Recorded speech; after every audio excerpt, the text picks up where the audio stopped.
Yo, yo, yo, what up, everybody, on this edition of On the Mark Wrestling Podcast. Look, no bells, no whistles, no fancy audio, no fancy screen sharing, because it's just me and JoeStradamus. Quixote is out tonight, and they don't call him the producer for nothing. He's the anchor, and he's the one that includes all this stuff, so we're going to just be talking straight shit. The two Dominican poppies right here. Hey, let's get it. What up, Joe? How you feeling, man? Man, I'm chilling, man. Chilling, ready to talk some graps. Two-man booth in the building. You already know how it is. How about Yes, sir. Yes, sir. So the dynamic duo. So it seems like we only get to reunite us three, maybe like every other episode or every two episodes. That's just how it's been lately, but that's all right. It's all good. So, Joel, man, we're in the thick of WrestleMania season. We got AEW Dynasty this weekend on the horizon. Yes, sir. Yeah, it's some good stuff to talk about. But I want to start off with Raw. This past Monday night on Raw, emanating from Houston, Texas. So, for those of you who follow us on Instagram, TikTok, social media, YouTube, I gave my reaction. I was there in person. It was a pretty good show, I got to say. I wasn't blown away, but then again, I wasn't necessarily bored either. It was just a different perspective seeing how WWE is under TKO now. Because the last time I went to a WWE show, TKO wasn't in the picture. So my expectations were a little different with WWE, but now it's like I went into Raw not expecting something grandiose. I wasn't expecting to be swept off my feet. I just wanted a solid show, and that's pretty much what I got. So there were some good segments. I think my biggest disappointment was the fact that there was more of the other stuff outside of wrestling. So it was a whole lot of promos, vignettes, ads, not to mention, and we got a total 4 matches. I mean, that's pretty much what you're getting, Joe. That's what you're getting with WWE's product these days. You get like 4 matches, and then that's it. The crazy thing is that 4 matches is not bad, but when you add to the fact that most of the matches are going to end with some type of disqualification, some type Yeah, of run-ins, like it's never just a clean match anymore, especially in WWE. So it's just kind of like you kind of leave with like the you don't leave with the satisfaction that you would get when you go to like a AEW show and you're paying less money for it and you're getting some bangers. Like you're guaranteed at least one banger when you go to an AEW show. And when you go to WWE, Raw, and SmackDown, I don't think you're really guaranteed that banger anymore, man. Like you kind of have to like be like, okay, I guess I'm here for the, like you said, the promos. I mean, yeah. you did get it. You did get a CM Punk pipe bomb, quote unquote. Mm. So you were in attendance for that. How was that in person? Yeah, I was just gonna say we're gonna get into that in just a moment. So CM Punk opens up the show with a very memorable promo. So my section, we were booing CM Punk, um, but he eventually captured our attention because it was like, oh, like he's going there, like oh, he's mentioning this, he's mentioning that, and that's the one thing that I'll never take away from CM Punk. He talks that shit. He knows how to command the audience. He's got such a great camera presence. Like you put a mic in this man's hand and he will take it and run with it. He's one of the best talkers of all time, not just of the last 10, 15 years. Like if you think about all the greatest talkers, promo cutters, CM Punk is just, he's up there, man. He's like top 5. Mm-hmm. And this promo really encapsulated that.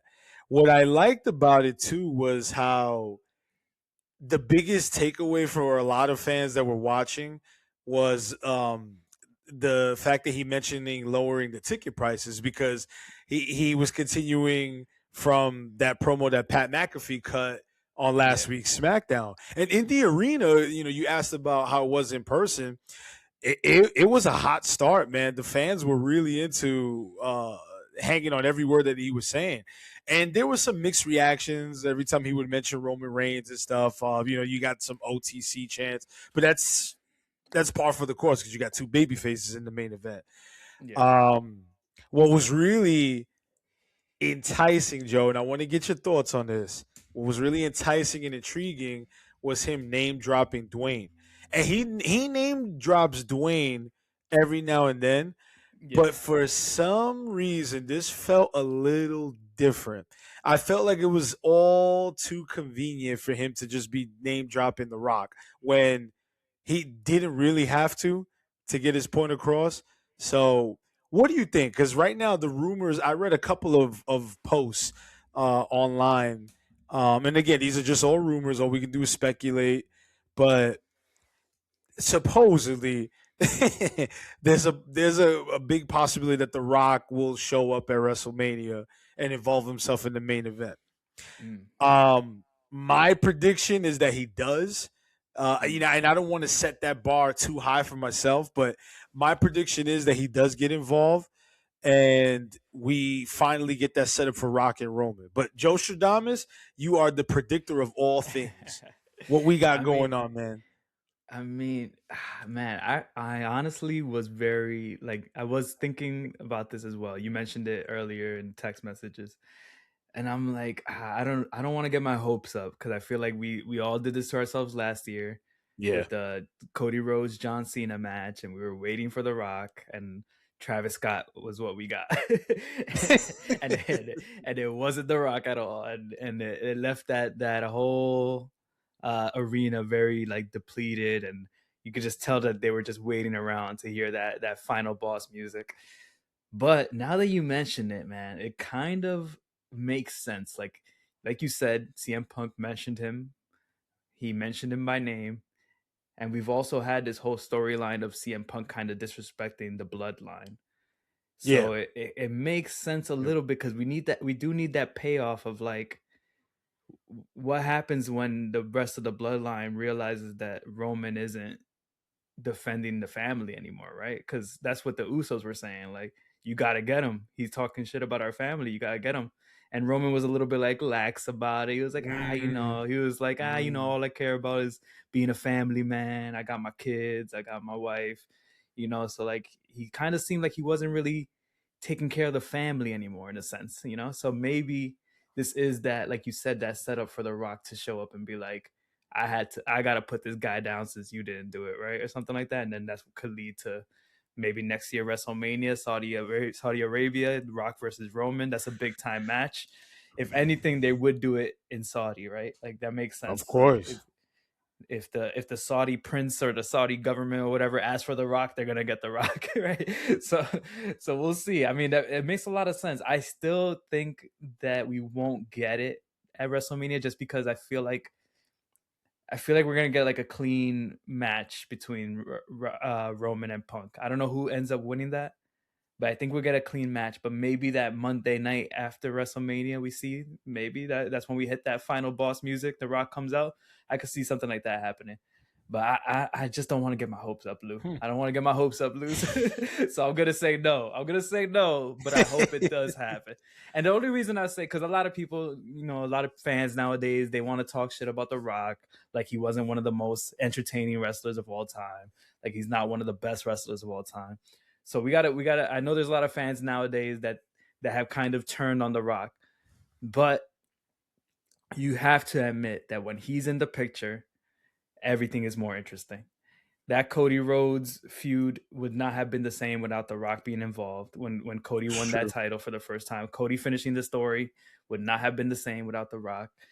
And now, if you get him back in here with this whole meta storyline that they're telling about Pat McAfee being involved because that's what Ari Emanuel wants and TKO wants and all this stuff, it kind of gives you that person to hate, right? That final boss. And that is the character that he's portraying. So it's almost like I'm looking behind you over there in the posters, and I see that Vince McMahon stare and that invasion poster right there. And I'm like, are they trying to build a new authority figure, a new big bad? And who better than the guy who's on the board of directors, The Rock? you bring them in. You could even say the meta storylines.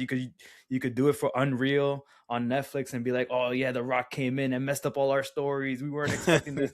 Like you could play around with this new version Yeah. of kayfabe now that they're trying to do. So maybe that's where you get this overarching Rock taking over WWE story, and that could be how you have Roman be the big baby face that saves us, right? Saves us from the big bad Rock. And that, what better way to crown Roman as the next version of whatever this is in this bloodline family than him finally beating The Rock at a WrestleMania? That sounds like a really good plan to me. So maybe that is what we get in the future. I wouldn't be surprised, but I'm not gonna get my hopes up yet. Not just yet. But they are sprinkling some little hints here and there. So maybe. I like how you're thinking, JoeStradamus. I mean, y'all heard it from the wise man. I don't want to get my hopes up either because, Joel, you hit on a very, very. Let's just put it this way. It brings me back to last year, and it's still 12 months later leaves a bad taste in my mouth. John Cena's heel turn, Rock's involvement. We don't see The Rock ever in that whole build up to WrestleMania, but everyone is expecting him to show up, and we got what we got. And I would hate for it to be the same thing this year, but the silver lining is that if The Rock were to show up, it'll be different this year because he hasn't been on television at all since last March. So if he does show up, it'll be like, all right, we wanted it. We didn't know it was going to happen, but that's what makes it that much more fun because you played around for our expectations and you actually delivered versus our expectations a year ago being sky high through the roof and all we got was Travis Scott. And there was still no follow up to that. Yeah. So yeah, I mean it's gonna be a main event to pay attention to now that we're less than 2 weeks out actually. But as far as the rest of Raw, there were some great reactions all night for people like Seth Rollins. Like, that was his formal return, and he was over. They did what they could with justifying why he's facing Gunther. Whatever. We the smart fans know that they just didn't have anything else for Gunther to do. Seth was medically cleared, and it was like, all right, let's just put them together, right? I mean, it's gonna be a banger. That's all that matters. Yeah. It's. I think it's going to be a terrific match. So they'll redeem themselves in that regard. Yeah. Rey Mysterio returning literally got everybody on their feet. That's like awesome. when I saw his image on the Titantron and his music hit, like you just heard a collective roar. Like I hadn't heard a pop like that in a long time because nobody saw that coming, and obviously it's Houston, Texas, so big Latino audience there. People were very much into him, but a couple of more things about my perspective being in person. I was also there as like an observer and a researcher, so to speak. Like what tickles the fancy of these WWE fans now, especially the younger ones? Like who are they really into? So I could speak to they're really into Rhea Ripley, especially the girls. They're really into LA Knight. Wow. They're very into Penta. Yeah. Who else? How was the reaction for Oba and Brock? Oba, yes, that segment was great. Like Oba is a future star, like Nice. star, and Brock is Brock. He always gets that monster pop. The people were into Stephanie Vaquer, despite her not being there in person. But speaking of Stephanie Vaquer, we gotta talk about this segment. Look, we don't have. We love you, Quixote, but we don't have you in the picture to distract us. Joel and I are both Stephanie Vaquer supporters, and we Hell yeah. we fanboys. We're fanboys here, man. What did you think of that backstage segment? Did you think that it was gonna end up being like a whole concussion protocol situation? All I know is that we got to give props to Stephanie Vaquer and Liv Morgan because every single time they've been in a brawl, they do not play soft, man. They are Yeah. going for home runs every single time. So I got to give it up to them because I feel like this feud has kind of gone under the radar. They haven't Yeah. really been given much time, like on the microphone much or like anything like that. So like they've been killing it for the little bit of time that they've had on screen. So I'm actually really looking forward to this match too. I think they have good chemistry. I think they're gonna be going like strong style in this match. Like Yeah. the way they've been building it up, like they seem like they are going to go in and beat the crap out of each other. So I'm looking forward to this match. But damn, Stephanie, yeah, the way she pushed Liv Morgan right into Roxanne's head, that was like she did not give a damn who was in the way. She was gonna take down whoever was there, and we saw the aftermath. We saw the picture of Liv Morgan with the chichon on her head, bro. Ooh. And that was That a was, big one. yeah, man. She had that huge bump on her head. Hopefully, Roxanne is good. Liv Morgan is good. Hopefully, they'll be fine for WrestleMania. I think they will be, but damn, that was a hard hit, man. Yikes. Yo, in the arena, it didn't. It's like it startled me because I was really trying to pay attention to what Liv was about to ask Mm, Roxanne because they were oh, let's talk about the elephant in the room with Finn yeah. Balor. Then all of a sudden, like she just came out of nowhere. I was like, oh shit. So I didn't really hear the impact of both of their heads clunking together until I saw the clip Yeah. when I got home. I was like, oh, what the fuck. Um, so the discourse, right? The discourse immediately was like, "Oh, Stephanie went in too hard. Doesn't she realize that this is a work? Like she must have forgot this is wrestling." And I'm like, "Listen, man. Since since when has pro wrestling not been um like risky, right? Yeah. Like even with backstage segments, like this is just what happens. Like it was unfortunate that they got her, and I really do hope that Roxanne is okay because she looked like she got the biggest brunt of it. Yeah, for sure. But here's the thing: you're supposed to sell an angle. So if you're doing a backstage segment like that and someone is charging from behind, it's supposed to look like they're actually charging you from behind because that's Yeah. what a real life brawl would look like. So of all the people criticizing Stephanie saying that it's her fault, is it really?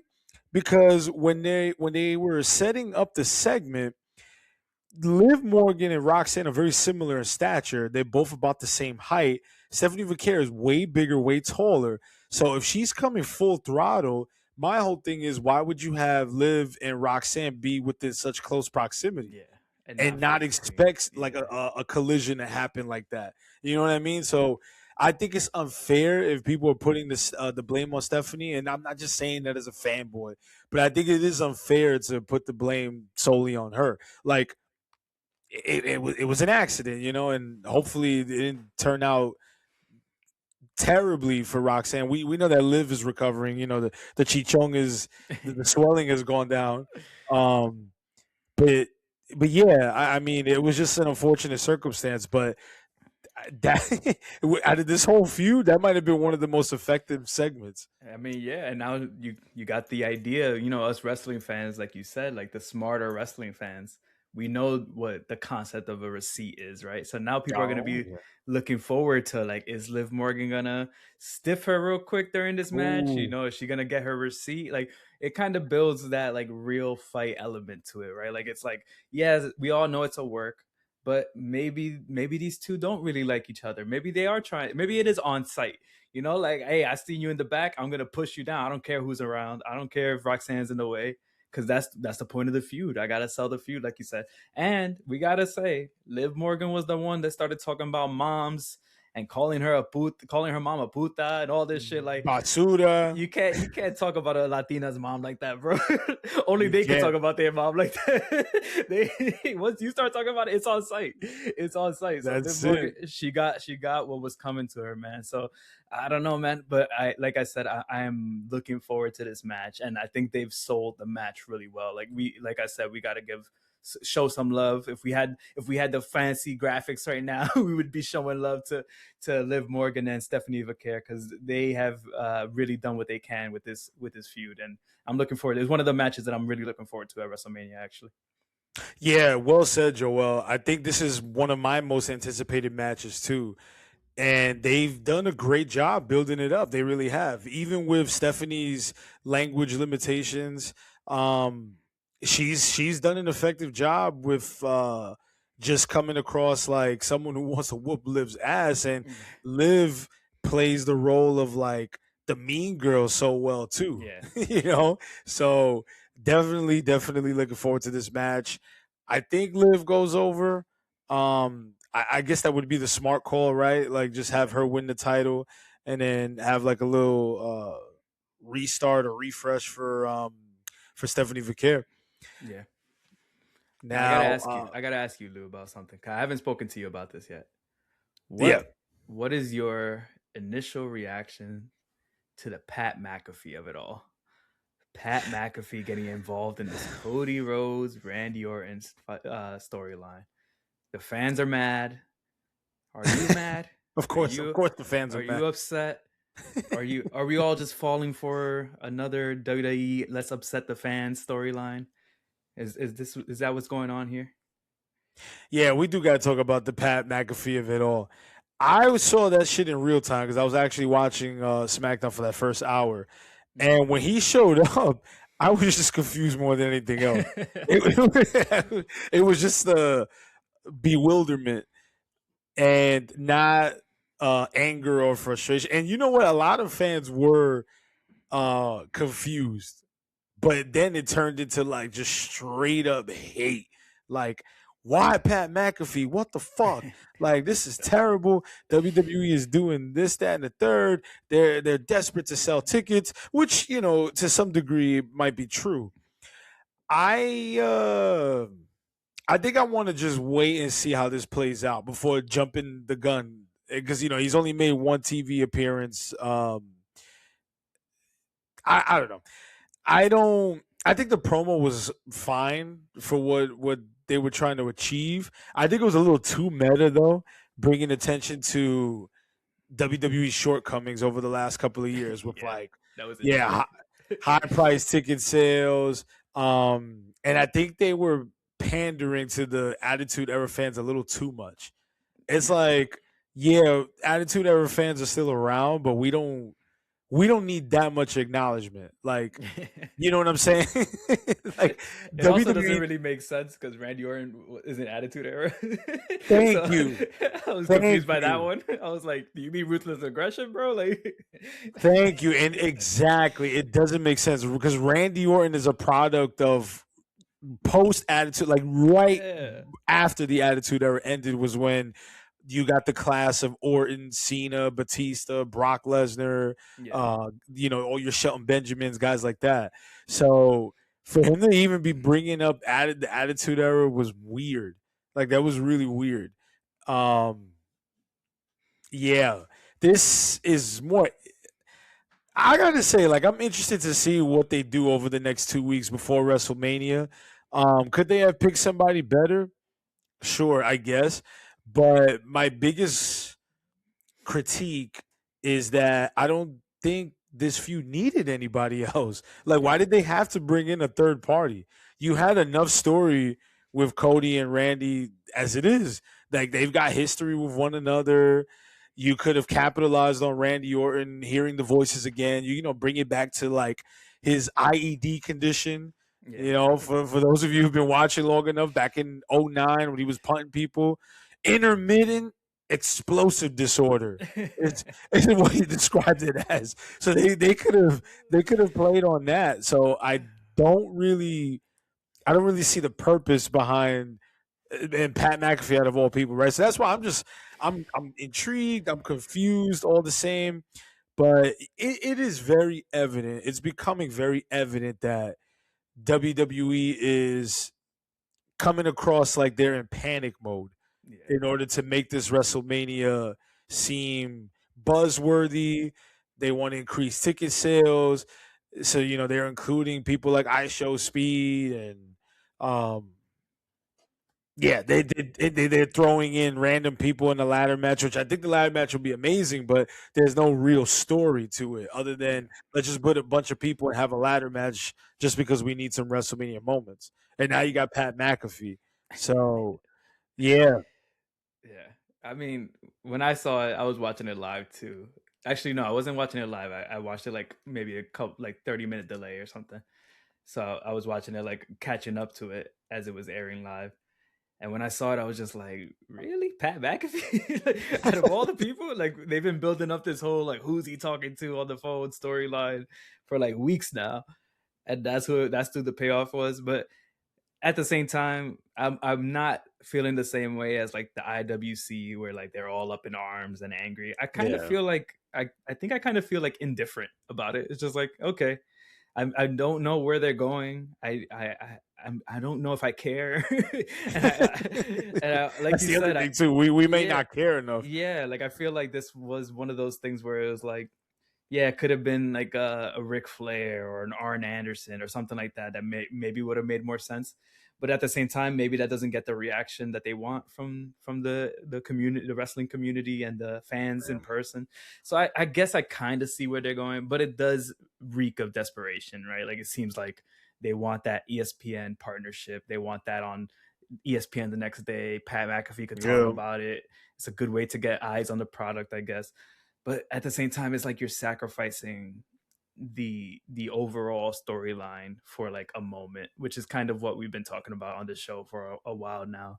The WWE is booking for moments now, and it doesn't really like they don't. I don't even think they have a plan as to like what happens after. It's like let's just get this moment and then we'll see what happens. Like, let's see how the reaction is. Let's see what people say, and then we'll just book on the fly that way. Yeah. It does remind me of like late stage WCW though. Like, it reminds me of like Vince Russo randomly showing up on screen and being like, he didn't follow the script, you know, because then immediately having Cody Rhodes come out after a couple hours later and like just shitting on the whole angle and be like, you know, you and your whoever sent you and like all this stuff. I'm like, oh man, what are we doing here? Like, it's becoming too much of like I feel like if we're watching a show, I don't want to be told it's a show.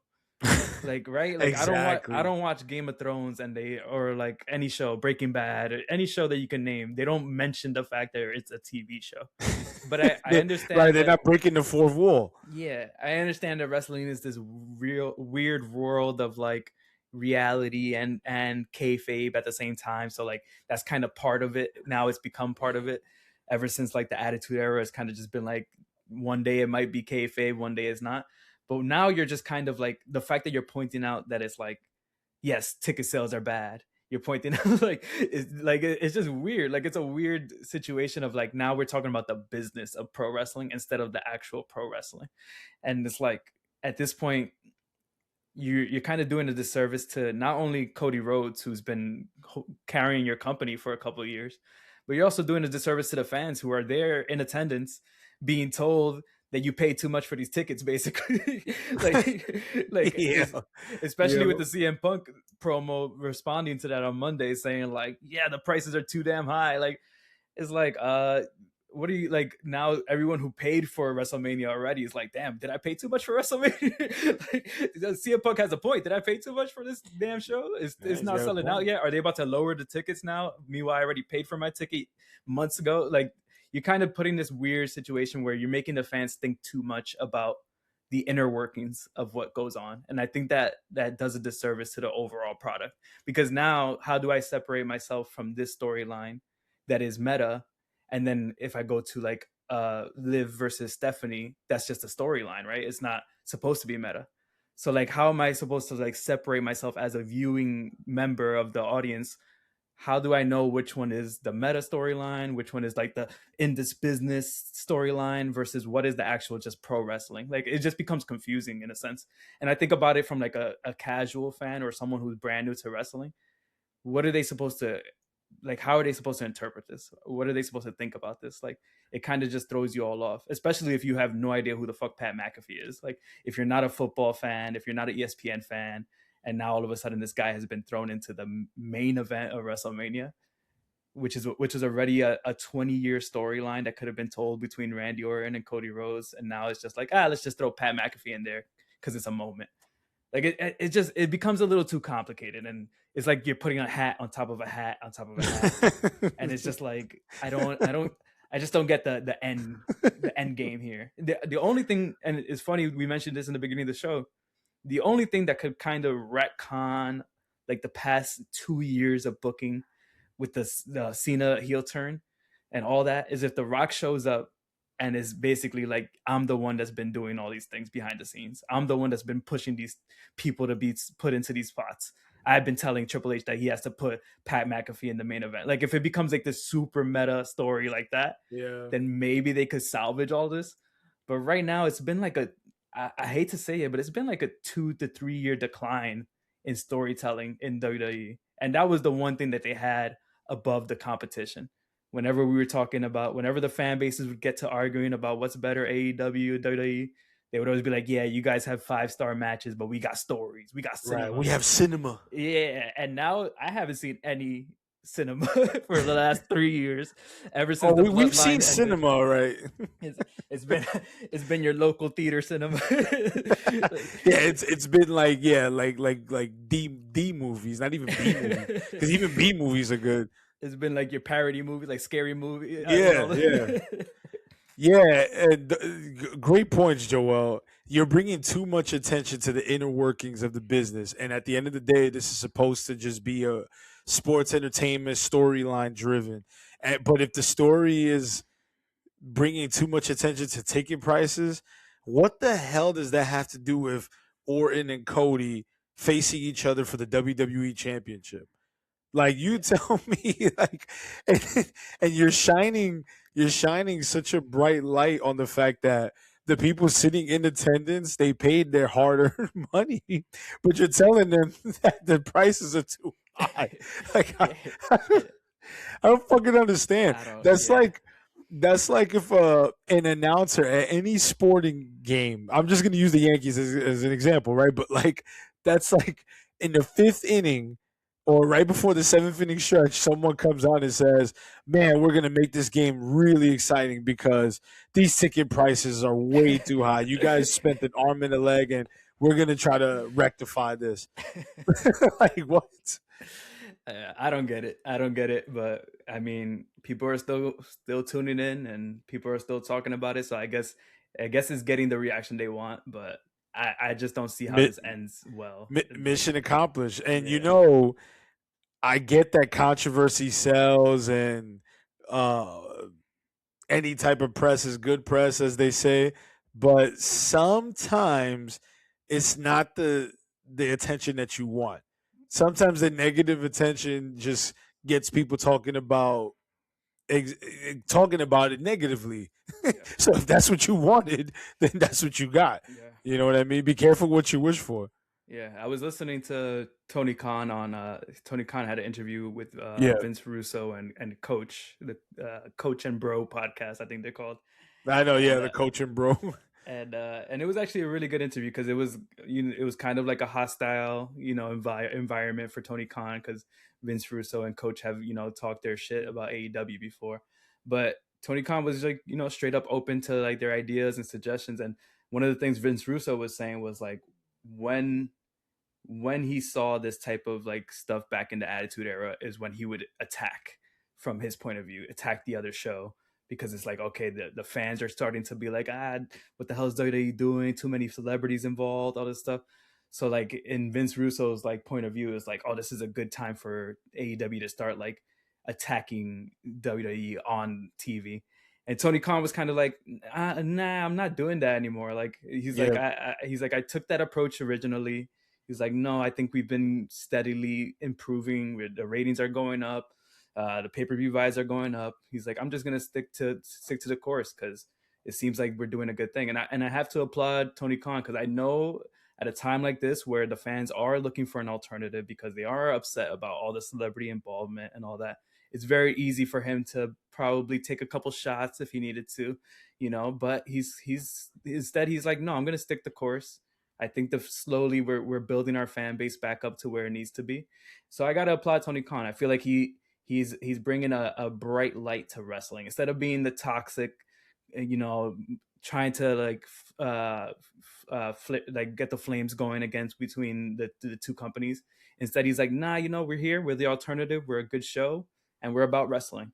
And I'm like, yo, thank God for Tony Khan, because right now there ain't much wrestling going on in WWE. there's a Yeah. lot of celebrity involvement, a lot of random business talk happening, but not much wrestling.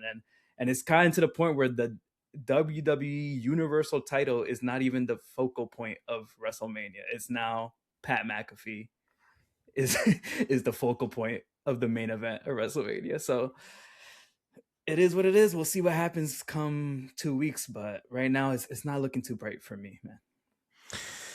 I'm sure the show will deliver for the most part, but shifting gears to AEW, Tony Khan, we have to give him credit, especially for what he was saying in that interview, because a few years back, his tactic was to call WWE out and send those subliminal shots in interviews and on TV, and that drew criticism. Sometimes it would be, for shits and giggles, but it did draw criticism for the most part, because it's like, all right, here I am, I'm here, WWE. If you're doing something wrong, like I'm gonna call you out on it, because once again, I'm here. I want the attention. I want to bring in the fans. But AEW in 2026 is at a point where they can comfortably just be in their own skin. Like Tony Khan, what he did in that interview was excellent, because it exuded confidence. And that's what you need if you want your company to thrive moving forward. You can draw fans in without having to reference WWE or take subtle jabs at them every now and then. You just stick to what you're doing. Make your product better. Make sure that you're giving the banging wrestling, and you're doing the long-term storytelling, and you're giving the fans every penny's worth every time a pay-per-view comes on. And you don't have to mention WWE, because if it's good, it's good, and then everything will speak for itself, from the presentation to the wrestling. You know, and I get tired of the. I know it's not going to go away, but I get tired of the whole WWE versus AEW thing. And I really went into, going back to my live experience real quick. I really wanted to go into that show without having to compare it to AEW. I didn't mention AEW once when I did my Raw live experience rating and recap. I didn't mention AEW once. What I did critique was the fact that they're only giving us 4 matches, and they're charging hundreds of dollars. You know what I'm saying? But I can say that because I'm a paying consumer, but I Yeah, don't have to mention AEW. Now, if I'm going to compare both brands and both companies, that's because it's part of a conversation and a topic. But just because WWE does something good or does something wrong, I won't be quick to jump online and say, "Oh, but you see, but AEW did that better," or vice versa. If AEW does something, I won't feel the need to be like, "Oh man, but you see, WWE, they got true cinema." yeah, There's no need for all that, because if you're a pro wrestling fan, you're gonna just appreciate whichever company that you want to watch. There's people that are really into AAA right now, AAA. Um, yes, they're WWE owned, but I mean that's okay if that's your thing. Like if you like primarily lucha libre, then that's okay. You know. So what if AEW does the violent Texas death matches and all that shit every now and then? But the people that don't watch AEW on a consistent basis, they they almost expose themselves, because they always say, "Oh, here we go again." AEW with the blood and guts and the thumbtacks, and they do this every other pay per view. They really don't. Like you're not seeing shit like that every week, So again, props to Tony Khan, and you got another really great card for Dynasty this weekend, and that's just gonna it's gonna be good, man. The AEW yeah, always delivers on pay per views, and you got Double or Nothing around the corner. yeah, yeah. I can't wait for Dynasty. It's a really good card. You got Omega, MJF, Osprey, Mox. They just Yeah, announced today. Okada and Takeshita versus the Bucks. That's a show. Ooh. That's gonna be a show stealer right there. Oh yeah. You got FTR versus Christian and Cope. Like this is gonna be a really good card.